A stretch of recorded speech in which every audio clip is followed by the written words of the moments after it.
Welcome back. We're here to look ahead to Sunday's Premier League game between Southampton and Manchester City. It's a battle between second and third place, and City, they can leapfrog Southampton with a win. Yeah, and they'll be full of confidence going into the match. They'll be flying after that midweek Champions League win, 3-2 against Bayern Munich, one of the favourites for the competition.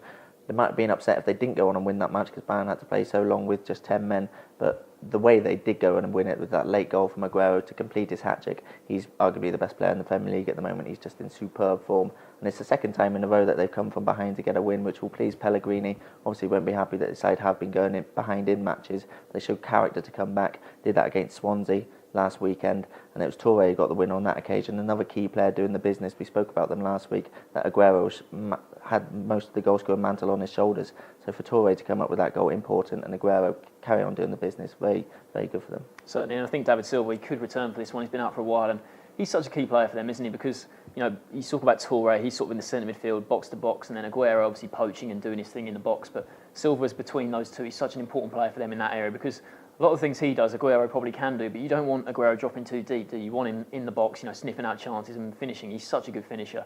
And if Silva can sort of do the things, you know, between the lines, you call it, between the attack and midfield, that's such a key player for them. And Edin Dzeko could return as well. He probably won't start, but, you know, he offers them something different. He's a bit more physical than Jovetic and Aguero. I mean, Jovetic, he hasn't been that good. He's had his games, you know, he's really good in pre-season, but hasn't quite carried that into the season.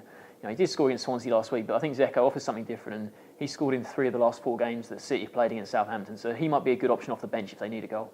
Yeah, it's a big match for them as well. They need to win this one. Pellegrini said 8 matches, next 8 matches are must-wins if they stay in the title race, and that puts a lot of pressure on his side, but probably the sort of pressure they need because they're so poor before the international break.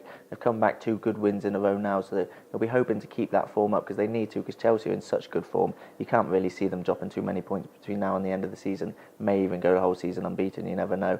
So for them, these are must-win games because if they lose this one and Chelsea win, then they're 11 points behind them and that could be title race over. Yeah, but it's not an easy game at all, is it? Southampton, they're above them, second in the table. It's been a fantastic start to the season for the Saints, and, you know, it was disappointing on Monday. They could have made it 6-7 wins in a row, but, you know, they just got a draw against Aston Villa. It's just not good enough, really, is it? Because Villa, you know, if Southampton really have top 4 ambitions, they need to go to places like Villa. Villa, they're not the most confident team in the league. You know, they would have gone there thinking this is a game we should win. They would have been favourites for it, but yeah, they just weren't quite as good as they had been in recent weeks. You know, it was a poor mistake. They let him for the goal. Forster hesitated on his line. You know, on another day he comes in and clears that, and then they probably go on and win the game. But there's still a lot of players who didn't quite show their recent form in that game. Pella, especially up front, he was quite quiet. Tadic was in and out of the game. Mane out on the left, he didn't impress me. He was really quiet. So yeah, they weren't good in that one, but take nothing away from their start to the season. It's been fantastic. Yeah, it didn't offer much in the final third against Villa, did they? But it was at the back. It was their uncharacteristic error from Forster. As you say, he's been in very good form this season. Only conceded 5 goals before that match. Only 6 now. Still the best defence in the league. They have been very solid at the back. I think they've only conceded 2 goals at home this season, which is a very good record. They are going to be tested in the next few games, though. Obviously, this one's a big game. They've got Arsenal, Manchester United come up, so that will be a real test of their top 4 credentials. Definitely. So this is a huge game for them. If Southampton do have top 4 ambitions, huge game for City as well. What's your score prediction? Is a tough one to call for me. I think, you know, City, that they're finding better form, but Southampton, they're a tough team to beat right now. They're good. They've got quality throughout the team. I think they're going to go for a 2-2 draw. 2-2 draw. I think City recently on the road, they have been letting in goals. They let in 2 at QPR, so I think there is goals in this game without a doubt. But I think City, I think they might just edge it. I'm going to go for a 3-2 City win. So 2-2 draw and a 3-2 City win. Thanks for watching.